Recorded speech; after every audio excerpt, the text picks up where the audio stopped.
Puji Tuhan, kembali kita berjumpa dalam channel Paulus Rachel Ministry. Dan hari ini kita percaya bahwa Tuhan ada di tengah-tengah kita. Dan kehadiran Tuhan itu sangat kita dambakan. Kita mohon roh hikmat-Nya agar firman bisa menjadi bagian rema dalam kehidupan kita pribadi. Namun mari kita berdoa dulu untuk mohon berkat Tuhan. Bapa yang baik, kembali kami bersyukur kalau hari ini kami boleh ada di bawah kaki-Mu untuk kembali mendengarkan suara firman-Mu Tuhan. Roh-Mu kami dambakan, hikmat-Mu kami dambakan. Biarlah firman yang hidup dan penuh kuasa menjadi rema bagi setiap pribadi kami, supaya kami dapat melihat betapa hebatnya firman-Mu. Dalam nama Yesus Kristus kami berdoa dan mengucap syukur serta berkati kami. Amin. Nah, hari ini kita berbicara tentang satu kalimat yang mengatakan, aku percaya pasti bisa. Ini sangat menggugah kita tiap-tiap pribadi. Satu kalimat yang hidup, sekali lagi saya ulangi, aku percaya pasti bisa.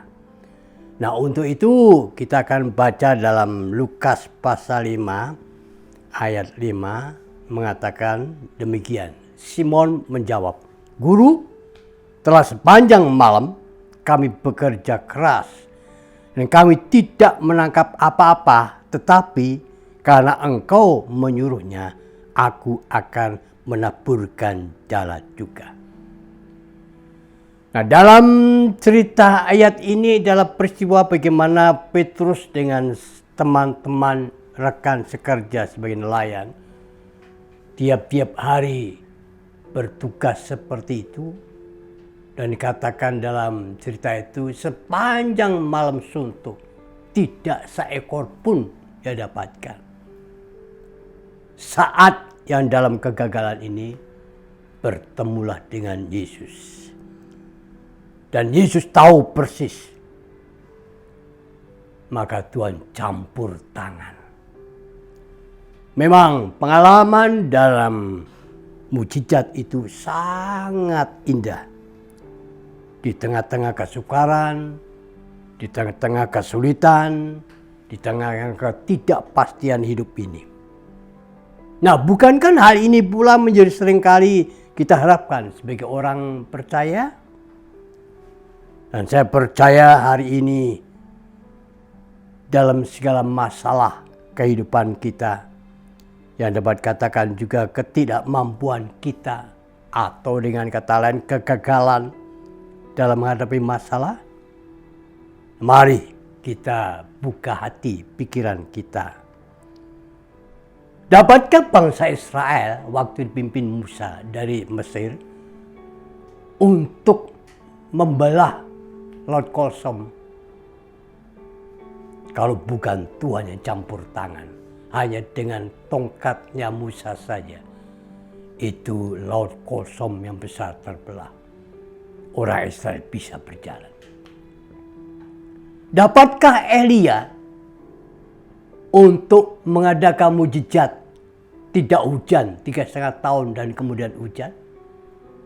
Kalau bukan Tuhan yang campur tangan, tidak akan terjadi hujan selama itu.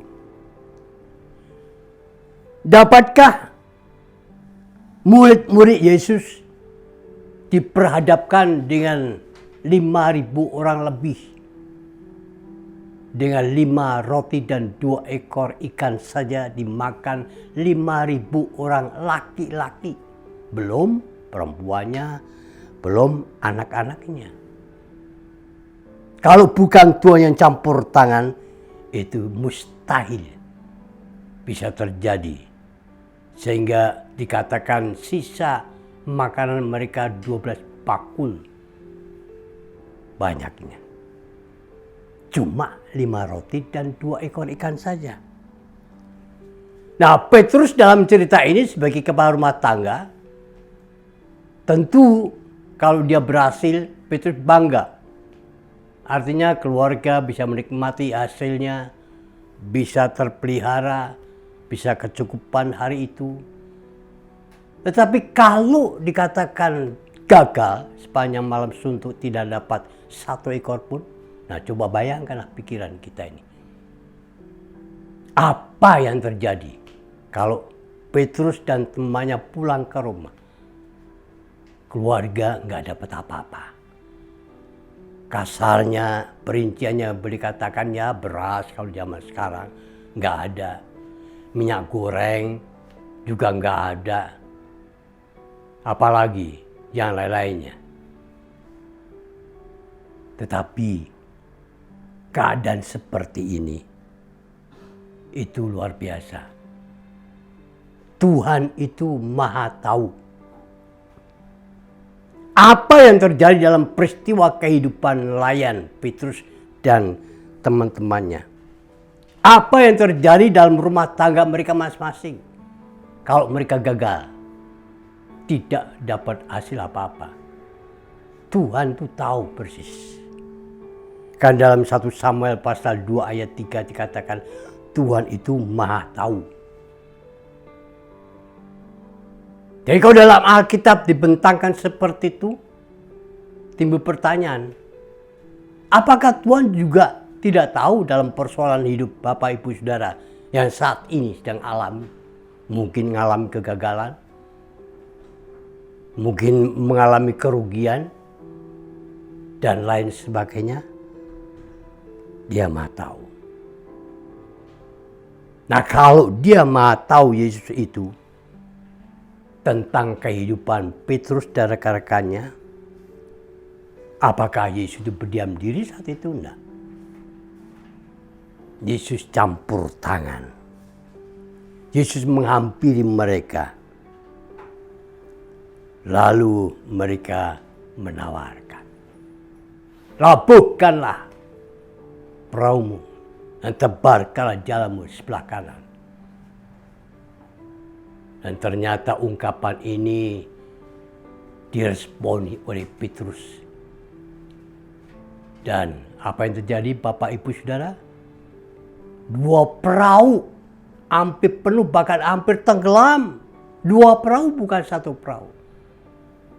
Ikan yang besar-besar, yang nggak baik dibuang, yang baik diambil. Coba kalau semua diambil, lebih dari 2 perahu. Mujizat terjadi yang luar biasa. Cuma dengan satu kata ya, tebarkanlah jalanmu sebelah kanan. Petrus dalam menghadapi seperti itu dia cuma menjawab pertanyaan. Karena Tuhan, karena Yesus yang mengatakannya, maka aku lakukan. Bukan satu respon yang positif. Coba kalau dia berdiam diri. Coba kalau dia menolak. Bisa terjadi mujizat? Nggak akan terjadi. Tapi Petrus merespon dengan positif. Tebarkan itu jalan. Nah, saudara kekasih yang berbahagia. Tuhan itu Maha tahu dan Maha hadir. Dan Maha kepedulian. Dia tahu persoalan Bapak Ibu Saudara yang hadir saat ini.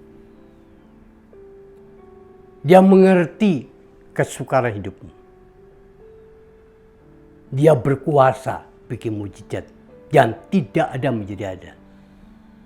Yang tak mungkin menjadi mungkin. Itu mujizat. Dan mujizat Tuhan itu tetap ada sampai selama-lamanya. Karena itu kalau Bapak Ibu Saudara menghadapi persoalan tanda kutip kegagalan, ini ada solusi. Solusi yang pertama, percaya karena Tuhan Yesus ada. Namanya orang Kristen, ya tentu Tuhannya Yesus Allah. Dan dia selalu hadir. Firman Tuhan mengatakan 2-3 berkumpul, namaku dimuliakan, aku ada. Nah dalam kumpul ini rumah tanggamu lebih daripada 2, lebih daripada 1. Nah kalau dia ada itu pasti kuasa mujizatnya hadir. Sepanjang engkau meresponi akan firman Tuhan hari ini dalam segala persoalanmu. Dipercaya Yesus itu ada. Yohanes 14 ayat 3. Di sana di mana kamu ada, di situ pun aku ada. Dalam kelahiran Yesus ada satu ungkapan kata Immanuel. Artinya Allah beserta kita. Ini bukan bicara soal Natal, tapi ini bicara soal keberadaan Tuhan. Tuhan ada dalam rumah tangga saudara. Tuhan ada dalam usaha pekerjaan Anda. Tuhan ada di mana engkau ada. Percayalah. Kalau kita percaya kepada Tuhan, Lukas 1 ayat 37, maka tidak ada yang mustahil. Apapun persoalannya, apapun masalahnya, apapun kegagalanmu. Jadi percaya karena Tuhan Yesus ada. Yang kedua solusi, percaya firman-Nya yang penuh kuasa. Firman Tuhan, Alkitab yang Bapak Ibu Saudara di rumah itu bukan sekedar logos. Tapi kalau kita mengimani tiap huruf kata kalimat, apalagi yang keluar dari mulut Yesus, mulut Allah, dan kalau kita responi dengan sungguh-sungguh percaya, luar biasa. Karena firman Tuhan itu tidak pernah gagal.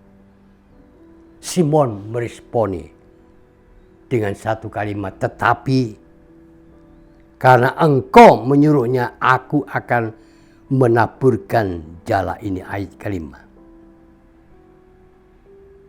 Ya, apa yang diucapkan Yesus, Petrus lakukan. Karena Alkitab dan perkataan itu benar dan penuh kuasa. Firman Allah itu tidak mungkin mengecewakan kita dan tidak pernah gagal. Roma 9 ayat 6. Di respon yang kedua, solusi yang kedua, percaya firman. Langit bumi boleh berubah, tapi firmanku kekal selama-lamanya. Itu satu kebanggaan buat kita. Solusi yang ketiga, percaya karena ada iman. Nah, pertanyaan sekarang ini, apakah Bapak Ibu punya iman? Ini yang perlu dikoreksi. Karena iman itu penting sekali. Firman Tuhan mengatakan kalau kita punya iman sebiji sawi saja, kita bisa memindahkan gunung pergi. Bukan gunung berbatu, bukan gunung berapi, Krakatau, bukan. Gunung masalah, gunung persoalan, gunung pergumulan. Kalau kita punya iman sebiji sawi itu kecil. Kalau jatuh udah susah nyarinya. Hilang, susah nyari karena lembut sekali.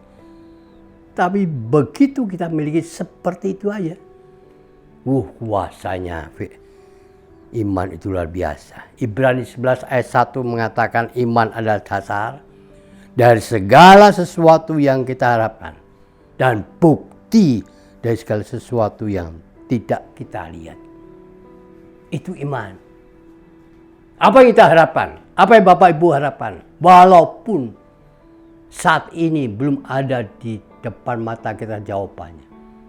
Bisa mungkin besok, bisa mungkin lusa, bisa mungkin bulan depan, bisa mungkin tahun depan, kapanpun, tapi pasti.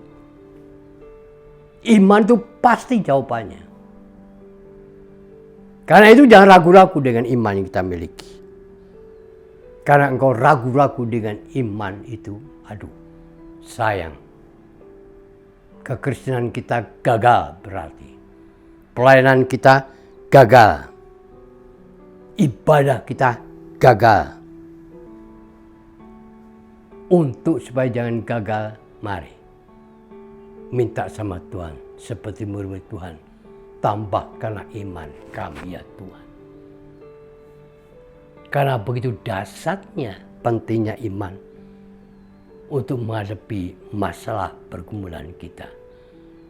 Yang sulit bagi pola pikir kita, tapi tidak sulit bagi Tuhan yang punya kuasa.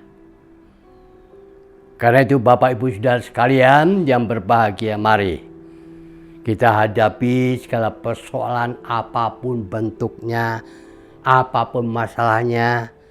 Mari kita minta hikmat Tuhan, merendahkan diri bawah kaki Tuhan, dan kita meresponi kebenaran firman Allah. Kalau kita bisa melakukan seperti itu, yang tidak ada menjadi ada, yang mustahil menjadi tidak mustahil, yang tidak mungkin menjadi mungkin. Aku katakan demikian karena aku sudah merasakannya. Tuhan memberkatinya. Aku percaya pasti bisa. Amin. Bapa yang baik, terima kasih buat firman-Mu. Firman-Mu hidup dan berkuasa, yang tidak pernah gagal.